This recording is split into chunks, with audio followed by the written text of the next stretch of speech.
Yeah, kulungile sibuye ngakwena ke Dizzy usitshela ukuthi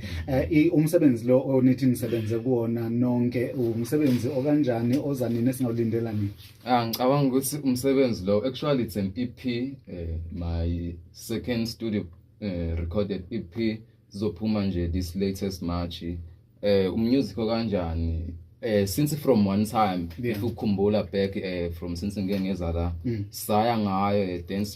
dance hall type beats into njengalezo music actually also about love yabo with some traps and raps into njengalezo actually it's a blend so into ezama kuyiletha kulo music okay right izama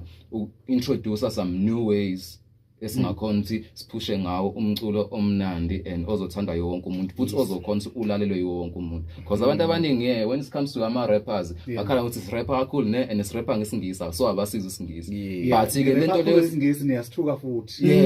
in fact leyo yakha ivara ngiphik block kanti inkingi ukuthi sometimes ngangcono mhlawumbe sonke sas understand isingisi ngabe people they easily get the point kodwa akasikho lapho lo music esoletha manje African languages akhona onke mhlawumbe isingisi lapha nalapha ngeke sisibalekele phela vele kodwa nje ngicabanga ukuthi manje lo esuletha music ozokhona ube relative to wonke umuntu igama la futhi iphile imizwa ngisebenza nabo abafowethu laba nabanye abafowethu bami enginabe KZN sonke nje sibaningi vele nje sicollaborateile kulento le mlaleli sikhuluma nazo ke insizwa lezi sitshela ke ngomculo wazo ke lezo